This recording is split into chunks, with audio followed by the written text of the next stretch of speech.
Welcome back to another episode of the What We're Watching podcast. I'm Megan. And I'm Jenny, and today we're talking about Stuck in the Suburbs. My favorite Disney Channel original movie. I'm so excited to talk about this. It's so good. It's so good. I think this has been on our list for forever, right? Definitely. Yep. I don't know why it took us so long to get to it. All that matters is we're here now. Let me tell you guys, it is just as good to watch now as it was when you were a kid. Mm-hmm. Promise. Agreed. I loved it. I loved every second of it. I have one critique, which is just that the teen heartthrob in this movie definitely looks like he's like 29, and these girls definitely look they're like 14. Other than that, it's perfect. Do you think he was supposed to be older, though? I think so. I was thinking about this a lot, actually, because we'll get into this in the recap, but they never really try to flirt with him. You know, There's no, like, the way that I feel like people our age would have been with, like, Justin Bieber if they met him in real life. If they were in this scenario in the movie, it would not have been. It would have been like, I'm going to marry him. He's going to be my boyfriend. Whereas this was not that. This was like, oh my gosh, his girlfriend broke up with him. Now I feel terrible. Right. You know, instead of good. Right. So, I don't know. It was very, like, older brother sort of feeling, but I also couldn't figure out if that's just because it was a Disney Channel movie and they were trying to make it as wholesome as possible. Probably both. In this episode, we're talking about the iconic cast. Guys, the cast of this movie actually all went on to do more projects that you know them from. I feel like that doesn't happen a lot with our, Disney Channel movies, but it happened with this one. And that means we're talking about the Panabaker sisters, Danielle and Kay Panabaker, and Brenda Song and her marriage to Macaulay Culkin. And we're also going to talk about the team behind this movie, including the sister duo that wrote the script. I cannot wait. I'm so excited. Fill me in. So first, we got to start with the logline for this movie, which is, bored with her suburban life, teenage Brittany finds excitement when her phone is swished with the phone of Jordan Cahill, only the top teen pop singer, who has come to her town to make a music video. This movie is like Justin Bieber fanfic or something, don't you think? That's what it gives. I know this was first, but it reminds me more of like Jesse McCartney, maybe. Mm-hmm. Definitely. Because he was like a little bit older, I think, than his fans. But not that much older, because he was like a teenager, right? Definitely, yes. That is the same comparison also that I was making in my head. Those were the two where I was like, this is giving Justin Bieber and Jesse McCartney. In fact, I have a fun review challenge for you guys. Okay. I copied Jenny's format of the fun review quest from last episode. So if you guys left us a review or a rating or something based on which Sex and the City character you are, you're going to like this. Okay, buckle up. I'm so nervous. Okay. Guys, this is a new thing we're doing on the pod. I don't know if you've caught this the last few episodes.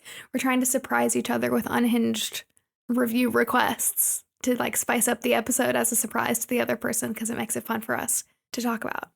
Okay, so you're going to do something based on your favorite tween boy pop star. Are you ready? Oh my gosh. If your favorite was Justin Bieber, you're going to leave us a rating. That's the 1 through 5 stars, preferably 5 stars only, please. Thank you. If your favorite was Jesse McCartney, you're going to write us a quick review. It can be super fast. You could even leave us a lyric in your review. Would love that if you want to get creative. Fun. If your favorite was the Jonas Brothers, that probably would have been mine, then you can send this podcast episode to your friend, or you can go to our Instagram at What We're Watching Pod and send one of our reels to a friend. We have lots of fun reels and memes and things on our Instagram, so go check it out. And lastly, if your favorite was Justin Timberlake, send us a DM on Instagram. Even if it's your favorite Justin Timberlake song, I would love that. Ugh, and I'm so sorry for your loss with Justin Timberlake and his downfall. Oh, true. Truly. It's been a hard road. Do you know who's missing from this list, though? Who? Tell me. Aaron Carter. Oh, you're right. Okay, I'm going to give another challenge. If you liked Aaron Carter, which that was me, then make sure you're subscribed to the podcast or following it on whatever platform you like to listen to us on. Yay. Honestly, our favorite thing about doing the podcast is getting to talk to you guys. So this makes it extra fun for us. Yeah, let's keep it spicy. Favorite boy band. I love that. That was so cute. Thanks. Okay, let's talk about the team behind this movie because it's an all-star group. And you guys probably don't know the names of any of these people. You might recognize a couple because we've talked about some of them before, but for the most part, they might be new names, but you know everything they've done. So this movie was directed by Steve Holland, who goes by Savage. That's right. Even on IMDb, his name is Savage Steve Holland. I like it. Yes. He is actually an animator turned director who is known for his quirky style, I read. He directed a bunch of episodes of a lot of shows that you guys have seen. So that includes Big Time Rush, Unfabulous, Jonas, Ned's Declassified, Lizzie McGuire, Zoe 101, Phil of the Future. Oh my gosh. The list goes on, okay? If it was a tween show in the early 2000s, he directed a bunch of the episodes. Okay. Love it. The script was written by 3 people, Wendy and Amy Engelberg, who are a sister writing duo, and Dan Berenson. So the sister duo, Wendy and Amy Engelberg, also wrote and produced Drop Dead Diva, What I Like About You, Sunny with a Chance, and Fuller House. What I Like About You, I literally, in our little break that we just had while we were recording, I was looking at Instagram and I saw a clip from What I Like About You with Amanda Bynes, and I was so excited to see that. Okay, cool. So we love them. Mm-hmm. And then Dan Berenson worked with them to write the script, and he also wrote Eddie's $1 Million Cook-Off, one of my other favorite Disney Channel original movies, okay? Halloween Town High, The Cutting Edge, Going for Gold, which a lot of you guys have recommended to us, especially after our Ice Princess episode, the Hannah Montana movie, the Wizards of Waverly Place movie, Cinderella 3, A Twist in Time. It's a shout out for my sister because she's obsessed with the Cinderella franchise, my middle sister Hannah. And he also wrote Camp Rock 2, and many more. Oh my gosh. Maybe that's why this movie holds up so well in my mind, because the team behind it is the best. All-star. Stacked team behind this movie. Okay, thank you for sharing that. That was so interesting. Okay, let's get into the cast. Let's talk about Danielle Panabaker, who plays Brittany. She's actually from Augusta, Georgia, which, if you're from the Atlanta area, you know Augusta, Georgia. That's also where the Masters are every year. Is that golf? Mm-hmm, golf. Oh, it is golf. Oh, well, good guess. Correct. Good guess, Jenny. She's a sports girl after all. So you guys know Danielle Panabaker from Sky High, The Flash TV show, Friday the 13th, Read It and Weep, Yours, Mine, and Ours, and a bunch of other TV guest star roles. You guys definitely recognize her. She still works. She's still doing a bunch of TV guest star roles as well. And her younger sister is Kay Panabaker, who was also a teen star. They did Read It and Weep together. And Kay, actually, her sister, is now a zoologist. Oh my gosh, I love that. Yeah, if you find her on Instagram, she has a very normal person looking Instagram. I'm pretty sure she's married. She works at a zoo. She's a zookeeper. Huh.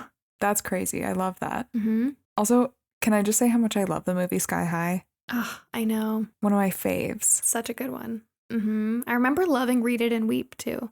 So Danielle is married to an entertainment lawyer named Hayes Robbins. They got married in 2017, and they have 2 kids, one born in 2020 and one in 2022.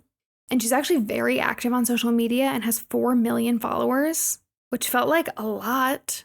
That's a lot for a Disney star. Yes. Like, other than the Selena Gomez, Miley Cyrus tier, like this early 2000s Disney Channel original movie stars, this did not really happen. No, is it because of The Flash, you think? I think so. I think she really took off because of The Flash. And also, I think it's just kept her in the zeitgeist. Like, she's very active on social media. She's still working.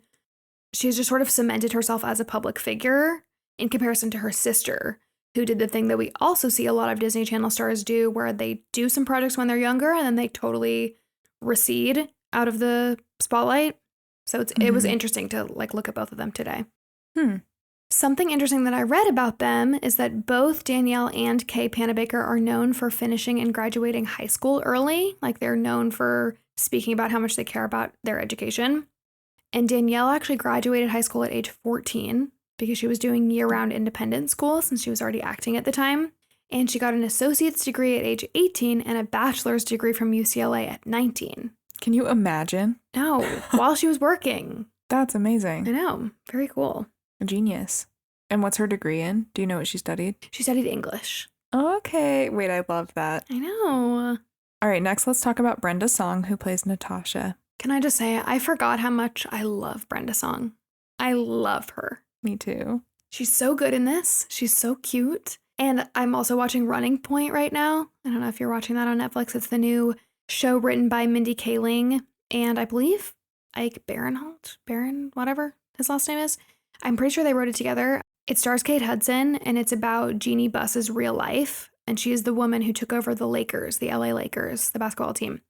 Oh, I've heard of this show. Yep. It's really good. It's really funny. Brian likes it. So a rare male stamp of approval.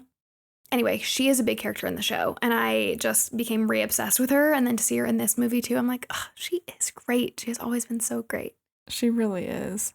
You guys know Brenda Song from The Sweet Life of Zack and Cody, obviously. She plays London Tipton. She's also Wendy Wu, Homecoming Warrior. She was in The Social Network, The Last Showgirl, Love Accidentally, Station 19, and more things. And in researching her personal life, I discovered that she dated Trace Cyrus, Miley Cyrus's brother, on and off from 2010 to 2017. So for 7 years, and they were even engaged for a while in 2011. Wow. I know. I am in disbelief. But like somewhere in my brain, like deep in the recesses of my brain, I think I already knew this, but I totally forgot.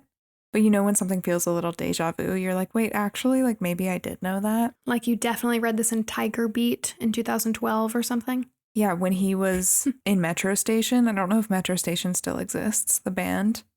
I saw them live, by the way. Wow. And when I saw them live, he was dating Brenda Song, and I had no idea. Wow. Insane. Insane. Okay. Thank you so much for telling me that. Of course. I love knowing that. You guys might know that she's now married to Macaulay Culkin. They've been together since 2017, and they're very private. So I don't think they ever announced officially when they got married. I think they just casually started to talk about it. And no one even really speculated that they were married until she went to his Walk of Fame star ceremony in 2023. I definitely remember that. I feel like nobody had seen them in forever. And then suddenly there they were, I think, with their children or with one of their kids at the time, maybe, just like in public talking about being married. And everybody was like, whoa. Wait. Yeah. And they do have 2 sons together named Dakota and Carson. Ugh, I love them. Mm-hmm. Also, I'm very interested in the timelines that you just positioned to us.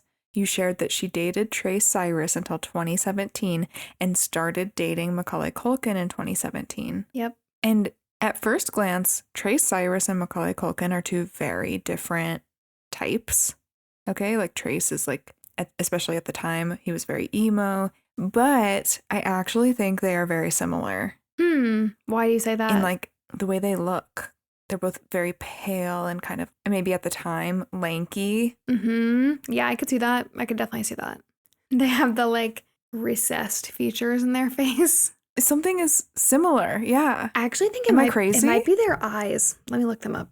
I need to too now. Because Macaulay Culkin has like all the Culkins have like such distinct giant eyes. And I feel like Miley Cyrus has that too. So I wonder if Trace does. Yeah, there's just a similarity. Okay, now that I'm looking though, I'm like, maybe not as much, but still, there's something.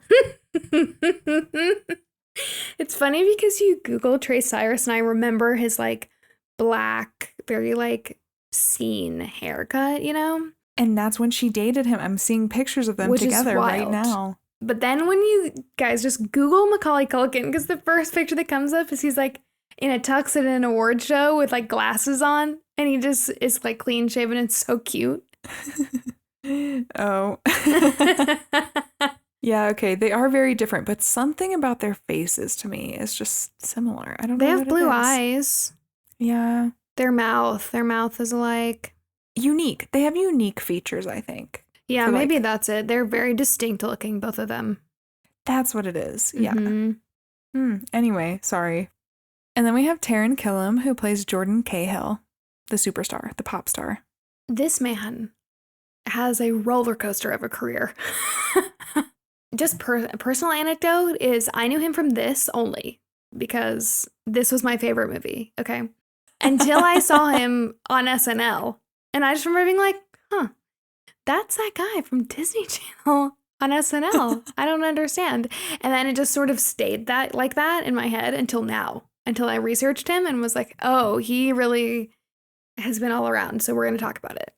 Let's do it. You knew about his career? Well, now that you're saying that you saw him on SNL, I actually think that this was my same experience where I recognized him from Stuck in the Suburbs, but I was watching SNL, I think when he was part of the cast, because I think we were in high school. And so I remember seeing him on SNL and being like, wait a second, that's the guy I know from Stuck in the Suburbs. Yep. Okay. Same. But now I would say I more so know him from SNL, probably. Yeah. And then I forgot he was in Stuck in the Suburbs, and it was like a jog to the memory. Wild. I have never seen anybody with this trajectory. So, okay, here we go. Tell us more. He was on Mad TV. Then he did Stuck in the Suburbs, which Mad TV, was that the show that Keenan was on? Thinking of like the kids sketch show. I think that was all that. Okay. Mad TV was also a sketch comedy series, but I don't know that it was just for kids. It might have been. Okay. Anyway, he did Mad TV. He did Stuck in the Suburbs, and then he did a bunch of guest stars on shows like Drake and Josh and The Amanda Show in the early 2000s.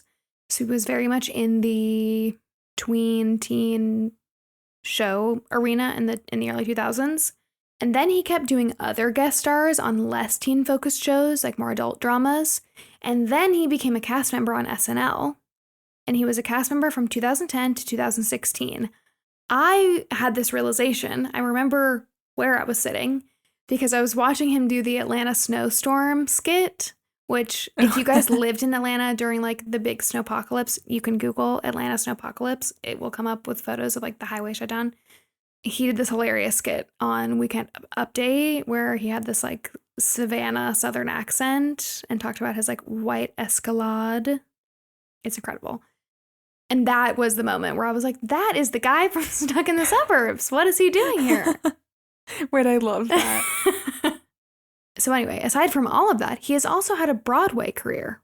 He played King George in Hamilton, huge role. He was also in Little Shop while Jake Gyllenhaal was there. And then he was also more recently in Spamalot and Urinetown. And he was actually in Urinetown, or maybe supposed to be in Urinetown. I think he did a few shows maybe in New York recently and had to leave because his home was destroyed in the Palisades fires. Oh, dang. Which is devastating. But I had no idea that he was also a Broadway star. But he does do all of the singing in the Stuck in the Suburbs movie. Oh. So it makes sense that he can sing and obviously act. So he's also been on Broadway. So wild. Wow. I love that for him. I know. And that's not all. Are you ready? Yeah, I'm ready. He's married to Kobe Smulders. I don't know if that's how you say her name. She is Robin from How I Met Your Mother. I had no idea about this, okay? Wait, what a combo. I know. And they have been together for a really long time. They got engaged in 2009, got married in 2012. They have 2 daughters together.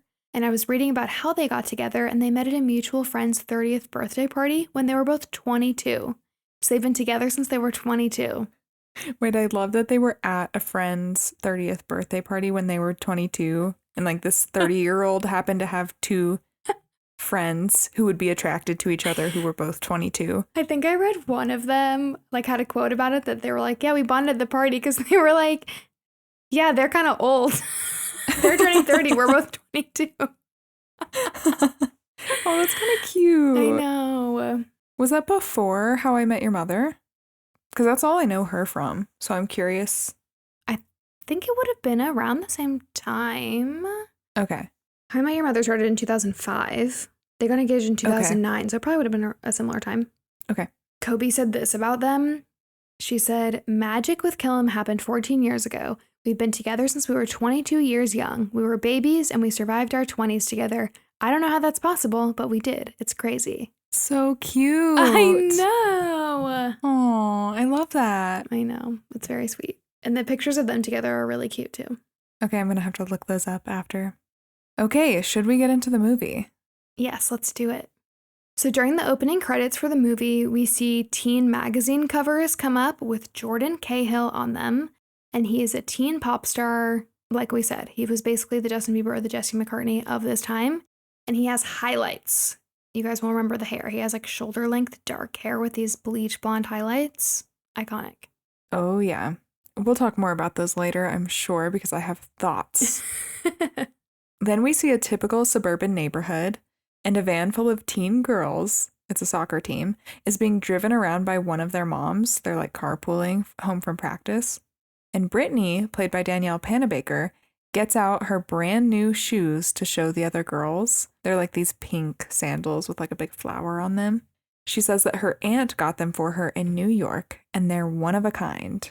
And all the girls are very impressed. And this is our like first look into Brittany being someone who likes to be different. When the car pulls up to Brittany's house to drop her off, the other girls exclaim that it's 4 o'clock, so they all have to go inside. And that's because it's time for the world premiere of Jordan Cahill's new video. This is definitely supposed to be MTV that's like premiering his video.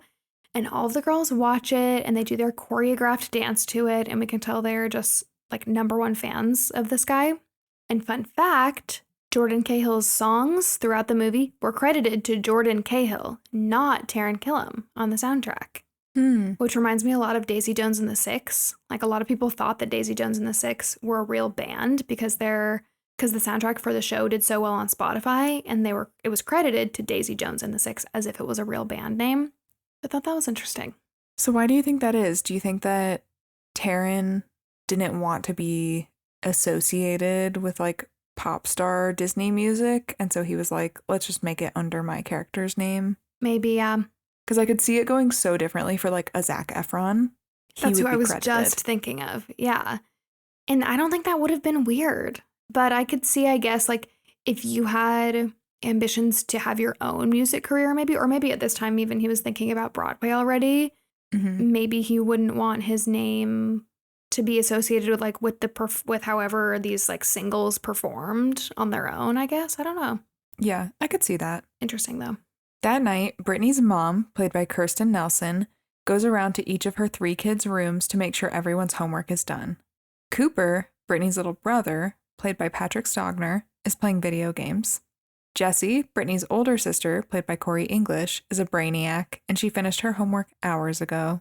Very much eldest daughter behavior. Definitely. Then it's time for Brittany's check, but she's in her room writing a song and playing guitar, not doing her homework. Her room is covered in posters of Jordan Cahill, and her mom reads her lyrics and gets upset because one of the lines says, "The door is closed on my dreams." But Brittany says, "Ugh, Mom, ever heard of a little thing called teen angst?" During their conversation, Brittany complains about how boring her life is, so her mom ropes her into helping her with her Save Ashbrook House project. And Brittany's mom is like this big activist and always kind of has a new project, and so she's going to be saving a historical house. Then Brittany's phone rings, and all of her friends are on the line screaming about the fact that Jordan Cahill is coming to their town to film his next music video. Can you imagine? No, it would be the end of the world. It would have been so exciting. Although I guess Justin Bieber bought a house in the same suburb that I lived in, but I don't think anybody ever saw him. Not neighborhood, but like a 10-minute drive from me was a country club of the South. I like grew up nearby there, not in. Okay, just to be clear. But that's where like I think Jeff Foxworthy had a house, Usher had a house. Brian actually was a waiter at the country club in high school. Oh. That was his job. Did he meet anyone famous? I think he served Jeff Foxworthy a couple times. But that was it. But Usher famously had a house there, and I think Justin Bieber did as well. So anyway, but nobody ever saw him. But like people where I grew up will occasionally see like Usher at the Waffle House or the Moe's. So anyway, not the same. This would have been a huge deal if it was like Justin Bieber. But yeah, I'm just honestly, Waffle House and Moe's, good taste. Yep. The next morning at Brittany's house is typical chaos for their family. She wears a crop top, and her dad is kind of like, whoa, like you're not leaving the house in that. And then he tries to get backup from her mom, and her mom goes, "Oh, you look adorable." And immediately Brittany runs upstairs to change clothes. And while she's changing clothes, she actually accidentally gets left at home. She ends up getting to school anyway. I don't know if she walks. And at school, her friend Olivia, played by Jenny Garland, says, "Welcome to the land of the middle child, a couple miles west of the island of misfit toys." And then we see that Brittany and all of her friends have pictures of Jordan in their locker. And they all open their lockers and they say, "Good morning, Jordan," in unison. And then we see Natasha, that's Brenda Song, walk into school, and she's so cool. Like, she gets the cool girl treatment, you know, when like you see somebody come in through two like double doors at school and there's like light behind them and the music is playing, you know, she gets that. It was the Lizzie McGuire treatment. Isn't that what happened in the first Lizzie McGuire episode? Totally, yes. This also, I feel like, it might happen in Vampire Diaries. I don't know. We see this a lot. We find out that Natasha's locker is right next to the rest of the girls, and she tells them that she just moved here after living in Europe for the last few years, and that she has no idea who Jordan is. She's a very cool girl, you know, too cool for that. She also has the cutest outfit. Doesn't she have like a soccer ball purse and like a tie that she's wearing? Yes. You'll remember that outfit. Her hair is fun. Yeah. During gym class, Natasha is assigned to play goalkeeper with Brittany, and they bond. Natasha says that she normally lives with her mom in New York when she isn't in Europe, but her mom just got a new job, so she lives here now. Brittany downplays her obsession with Jordan and says, "I think he's okay, but everyone is in love with him." Natasha says, "Well, who wants to be part of everybody, right?" And this appeals so much to Brittany because she wants to be different and she wants an exciting life, you know? And she hears about Natasha living in New York and Europe, and she doesn't care about Jordan. So then after school, Natasha goes to Brittany's house, and Brittany quickly runs upstairs and takes down all the Jordan posters in her room before Natasha comes in. After they hang out for a while, the two of them end up going down the street to watch Jordan film his music video, and Natasha says it will be hilarious to watch all of his fans make fools out of themselves. At the shoot, we see Jordan tell the director that he doesn't want to do these types of videos anymore, like the ones where he's like swooping his hair and girls come out behind him, like pop out from behind him and dance, but they ignore whatever he wants, and they start filming, and he ends up walking off set. And in the break room, he tells his assistant, Eddie. We find out that Eddie is like his childhood best friend, that I think he's sort of just taken along for the ride and he sort of acts like his assistant. And he also tells his manager, Len, that he doesn't want to do this song and he wants to use his own deeper lyrics that he wrote himself. He also asks Eddie to make sure all of his files are downloaded off of his phone. He says his whole life is on the phone. But when everyone is leaving, Eddie runs into Brittany and they drop their stuff, both of them. And then as they're picking up their stuff, they accidentally pick up the wrong phones. And so now Brittany has Jordan's phone, but she doesn't know it yet. And Eddie has Brittany's phone. Brittany gets her older sister Jessie to drive them to the only nice hotel in town so that she can find the guy who has her phone. I actually think it's really cute how they deduced that Jordan Cahill is at this hotel because they're like, it's the only one that he would be at. Right. We're in the suburbs. The front desk calls Eddie to say the girls are there to swap phones back, but Eddie says that they should get lost. He just thinks they're like crazed fans. But then he realizes that they were right when he pulls a pink phone out of his pocket. And so he runs downstairs to chase after them, but he just misses them. So Eddie calls Jordan's phone and is talking to the girls. He like begins to try to negotiate with them of how he's going to get Jordan's phone back. But as they're talking, Madonna calls. And so that's how the girls figure out that they must have Jordan Cahill's phone. And the next day at school, Eddie calls them again, and the girls say that they'll swap phones back if they can talk to Jordan first. Obviously, Eddie doesn't like this because that means Eddie would have to tell Jordan that he lost his phone. That would be bad. Natasha and Brittany go to the Ashbrook house to protest with Brittany's mom, and while they're there, they see a hair appointment scheduled on the calendar in Jordan's phone. And Natasha has a brilliant idea. She calls the salon pretending to be Jordan's assistant and tells the stylist to cut all of his hair off. I'm pretty sure Brittany is like, what? Yeah. But she's trying to be cool and act like she doesn't care. Yeah. So we cut to the hairstylist actually doing it. She gets rid of all of his iconic long hair, and he's got short hair with frosted tips. Mm-hmm. The classic. This is what I need to talk about with you. Okay, let's do it. During this time, I remember, like middle school, every boy who was cool had highlights in his hair.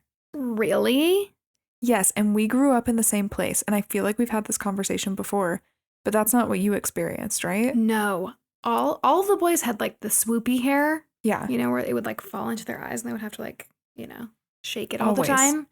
But no, I don't remember boys having highlights. I did, as I'm saying this, I did go to a STEM charter school.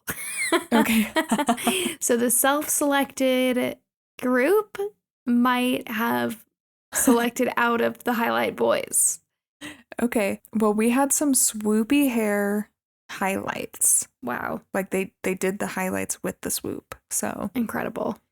at least 2 of them that I can think of. But yeah, the frosted tips were like a thing. I kind of like it. Like the trend that started a couple of years ago where guys are buzzing their hair and bleaching it. I kind of think it's cool. Yeah, me too. I'm actually, while I was watching this and I was looking at Jordan Cahill's haircut, I was like, actually, this kind of looks cool to me. I'm curious if it's gonna cycle back. I could see it. I like it too. I thought the same thing. That night at dinner, Brittany's family is sitting down at the dinner table and their home phone rings and her dad answers and he listens to all of Brittany's friends screaming on the other line. And he says, "From what I can tell, the world is coming to an end and a boy named Jordan cut his hair." And Brittany says, "I can't believe we did that." And we cut to Eddie who says, "I can't believe they did that." This just like brings me back so much to being in like elementary and middle school where you have a home phone and your parent would answer the phone when your friends called. And like there was no way for Brittany to know if Jordan's hair actually got cut because there was no social media, just crazy. Yeah. But we do see that Jordan doesn't seem to think it's a big deal and he says it'll just grow back. His manager, Len, is mad though. Len says the hair is the money. And Jordan says, then dress it up and make it sing your lousy songs. But his manager says they'll reshoot the music video and make it a way to rebrand him and launch his new image. Jordan confronts Eddie and says that he knows someone called the salon. Eddie thinks that he's busted, but then Jordan says thank you. He says he appreciates Eddie making the call because now he can focus on his music instead of his image. So he still has no idea, and he thinks that Eddie was actually like looking out for him and like sneakily made this happen so that he could kind of do his own thing. Then Jordan asks for his cell phone back, which is really bad. And we see that Eddie bought him a new one and tries to pass it off like his old one by saying that it's dead, so he'll have to charge it first.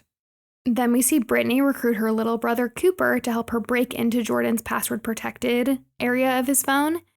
And he does, and so she can see all of his song lyrics. And then at school, she tells Natasha what a good songwriter Jordan is, and she says she's realized the Jordan they see isn't the real him, and she knows that there's this like front that the label is putting up. It is interesting to me that Disney made this movie, considering they must do this with artists. True. Especially because they're trying to protect their image. Just interesting.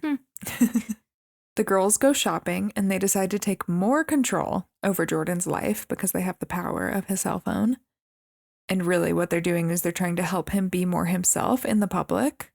Is that actually intentional, or is that like only intentional on Brittany's end? It might just be Brittany thinking that she's like saving him. Yeah. Meanwhile, Natasha is just like in for the excitement, I think. Yeah. They make some calls to get his wardrobe changed, and we see that it's working. We see that Jordan is having a better time on set now, recording for his music video.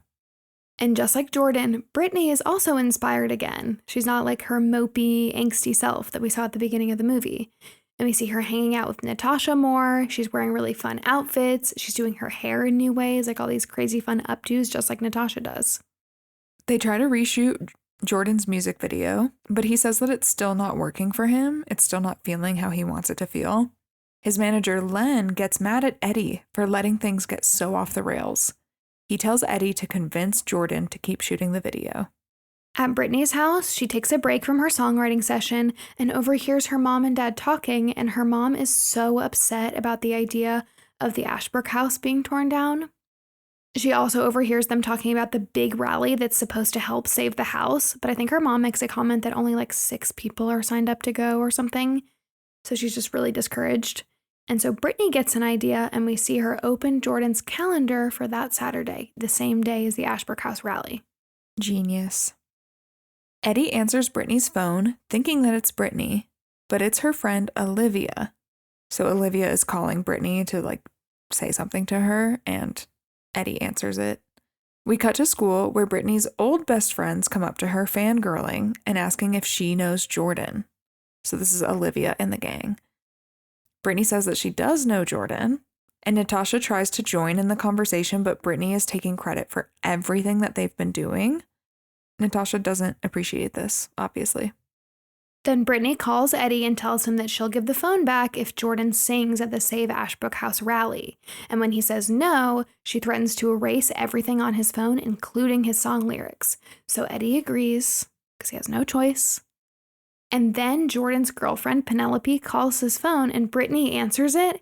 And she says that Jordan is booked for Saturday because Penelope's trying to make plans with him. Brittany tells her parents about Jordan coming to the rally, and her mom is so excited. But then her older sister, Jessie, says that Jordan might be a little depressed because they're saying his girlfriend broke up with him. Brittany panics because she knows it must have to do with her phone call, which does confuse me about like the age that Jordan Cahill is supposed to be, because I feel like that wouldn't cause a breakup for an older couple. But Taran Killam just looks older, I think. Yeah, definitely. Yeah, it is interesting because the way that Brittany answers the phone and is like, oh, sorry, Jordan can't hang out with you because he's going to be with me. So he's busy. Like, that's the insinuation of what Brittany's phone call is. And so then I thought it might actually twist to be like Brittany becomes the love interest, but no, that never happens. So, which I'm glad it doesn't, because she is a baby. Yeah, me too. She's supposed to be in middle school. Wait, can we talk about that for a second? Brenda Song and Danielle Panabaker are like 16 and 17 years old during this movie, but they're playing 12-year-olds. 8th graders. Yeah, it's giving Lizzie McGuire. Maybe 13-year-olds. Yeah, it's crazy. Brittany rushes to Natasha's house to get her help because she's panicked about Jordan's breakup situation going public and her feeling like it's her fault. And she ends up talking to Natasha's mom. And Natasha's mom makes a few comments about Natasha being shy and not having a lot of friends, which is the opposite of the Natasha that we've been seeing. She also mentions that Natasha's dad is coming home from his stationary sales job in Buffalo, New York, which is not the glamorous job in Europe that Natasha talks about. And so Brittany realizes that Natasha hasn't been totally truthful. And this just broke my heart for Natasha because it made me feel like she's just insecure. But what did you think? Because I think you could probably take that either way of like, oh, Natasha's lying and that's not nice. Or you could take it as like, oh, poor Natasha is insecure. I have a low tolerance for lying, so I don't like it. Okay. But she is a child. Yeah. And so in this movie, my interpretation of it was exactly that. And I was just like, oh, she started over at a new school. She was tired of not having friends and of being shy. Basically exactly how Brittany feels. And I imagine that if Brittany started over at a new school, she would do the same thing. They're very similar in that way. And so I get it. She's forgiven. Brittany asks Natasha for her help with Jordan, but Natasha refuses because of how Brittany treated her in front of her other friends. The girls have a blow-up fight. It's really terrible. And Brittany says, your mom thinks you have no friends because you're shy. I know the real reason. You're a liar. Natasha then calls Brittany out for lying about not liking Jordan. So they're both liars. Brittany says that she should have returned the phone when she wanted to originally, and wishes that she didn't listen to Natasha and keep it. Eventually, Brittany runs out of the house crying, and we see a montage of their friendship that is very dramatic. Very dramatic. It's like, and there's a sad song playing. And there's a sad song, and they're like, yeah, it's a lot. So then Eddie calls Brittany, and she apologizes and basically takes it all back and says she'll give him the phone. But he says it's too late. He already told Jordan the truth, that his life has been controlled by 2 teenage girls, and so Jordan ran away. Wow. The dramatics just got kicked up a notch. Brittany gets another call, and this time it's Jordan. She says she loves his song lyrics, like his real ones, the ones that are private on his phone. He admits to her that the record company owns his next 6 albums, so he can't record his own versions of his songs. As they're talking, a van pulls up and a security team chases Brittany. Jordan's manager, Len, tracked his phone and found her with it. And then they're chasing this teenage girl. Brittany runs home, and when she gets home, Natasha is there waiting for her. And they hug and apologize and make up. And she tells Natasha about Jordan's record company not letting him record the music he wants to. And as they try to leave Brittany's house to meet Jordan, the security team shows up. So they have to run out the back. And the girls start running. And Cooper, Brittany's little brother, brings them a bike so they can get away faster. So helpful. Mm-hmm. The girls try to find Jordan, but by the time they get to him, he's being chased by a mob of fangirls. They bike alongside him as he runs.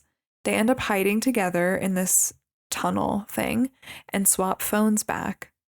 And Brittany somehow shares Jordan's lyrics to his latest song, his version, with the whole world. I'm actually not sure how she did that. I have no idea. She posted it on the internet or something. Yeah, or it was some send to all who have their phone provider maybe. That's what she did. Didn't she send it to her friends? She texted it to her friends and then they texted it to their friends and it was like a whole chain moment. Yeah. Okay. Yeah, maybe that's what happened because I was confused. Because it did show, maybe this is not the part, but it did show all of the friends' faces as they're getting the text. Yeah, it did. Yes, definitely. The power of tween girls. Truly. So then Len, Jordan's manager, freaks out because he wanted the song to premiere with the video they've been trying to shoot, and the lyrics that were sent out weren't the lyrics that were approved. They were Jordan's personal version. So he's upset. Brittany's sister Jessie drives the girls and Jordan to the rally, which is hilarious because she's a really bad driver, a nervous driver. Mm-hmm. And so Jordan's in the back, dealing with her braking every 10 seconds. We see Brittany's mom talking to the crowd at the Ashbrook house, and she's just trying to stall. Everyone is obviously very bored and uninterested in what she's saying because they're waiting for Jordan to be there. And I think everyone's starting to kind of give up hope that he will be there. And then Brittany's 3 old best friends are there, and they start to leave saying, right, Brittany actually knows Jordan Cahill. But right as they say that, the minivan with Brittany, Natasha, and Jordan pulls up. And Jordan gets out of the car and runs right up to Brittany's mom and says, "Hi, are you Brittany's mom? If you could just give me 2 minutes, we're going to try to save your house." I thought this was so cute. Also, she was kind of flustered by him. Yeah. She's like, I am Brittany's mom. Which is relatable, I think, if a mom is meeting a pop star, Totally. Len, Eddie, and the security team pull up, and Natasha says she's going to take care of it. Which I was like, what do you mean you're going to take care of it? What are you going to do? This 12-year-old girl. Brittany turns to her mom and says, "Isn't she fabulous?" But her mom says, "I think you are." Cute. Just sweet. Yeah. And then Len tells Eddie that if he can keep Jordan from performing, he'll let him manage the tour. So offers him a job basically with the studio. And then we go to backstage where Jordan and Brittany are talking, and Jordan tells Brittany that he's nervous and excited because he feels like himself for the first time in a long time. And Eddie runs up to them and tries to talk Jordan out of it because of what Len promised to him. And Eddie even says that Jordan's about to throw away everything they've worked for, but Jordan says he's got to do what he's got to do, and Eddie says that he's also going to do what he has to do. And we think that this means that Eddie is going to do something bad or to ruin the performance, but he actually just runs up on stage and says, "I'd like to introduce my best friend in the world, Mr. Jordan Cahill." Yay. And Len is just pissed, but the whole crowd is so excited. Jordan comes out and gives an inspirational speech about staying in touch with the things that make us unique. And then he sings an acoustic version of his new song with his own lyrics. Is this the part where he's talking about how he's from the suburbs and you should appreciate being from the suburbs? Mm-hmm. Yep. And accept what makes you unique? Yep. I liked that. Me too. And then we jump forward in time a little bit and we see that they did it. They saved the Ashbrook house. We see the house fully restored and there's families having picnics outside and people playing in the yard. And we see all the girls in their soccer uniforms back in the car, just like at the beginning of the movie, except this time Natasha is also there and Brittany is on the phone with Jordan. And he asks her to go to New York that weekend. This was another eyebrow-raising moment for me. But she says she can't because things are pretty exciting where she is. Which the point of this is to bookend the movie with a Brittany that has a totally different perspective. And as she's hanging up, all the girls say, "Bye, Jordan," in unison. Just like how at the beginning of the movie, they all say, "Good morning, Jordan," in unison at their lockers. So I thought that was cute. I like that. At home, Cooper is playing video games and all of the girls run in. They turn on MTV, just like at the beginning of the movie, and a music video plays. But the girls are the ones in the music video. They all get up and do the same choreographed dance that they did at the start of the movie, except Eddie is the one singing in the music video. This threw me for a loop. I forgot about this. So did Jordan quit? I guess so. I think that's what we're supposed to get out of it, is Jordan just And they said, just replaced him? I guess so, yeah. Like, Jordan must have just said, Eddie, if you want the spotlight, fine, you can have it. I'm going to go be a singer-songwriter boy in New York. I don't know. Okay, go off. I needed a little more context, but it was great. It was a good surprise. Yeah. And that's the end. Yay. Yay, I'm so glad we covered this one. Me It was so too. cute. It was so cute. I have to say one more thing that I loved about this movie before we end it, and that is that somewhere in this movie, Good Life by Jesse McCartney starts playing, and Robert started singing it. He wasn't watching the movie with me, but he remembered that song and was singing it with me. And then I was like, was this song written for the movie? Or like, did they just get it in the movie? And when you look up Good Life by Jesse McCartney, Stuck in the Suburbs comes up immediately. Oh, maybe it was for the movie. It might have been. And for those of you who don't remember Good Life, you will the second you hear it. Yep. I would sing it right now, but we're not equipped. No. But anyway, I thought that was really cool. Yay. I'm so happy we talked about this one, and I'm excited to do more Disney Channel movies this summer. You guys will have to let us know which ones you want us to cover. Please do. We love covering a good DCOM. Thank you so much for listening. And we'll see you next time. Bye.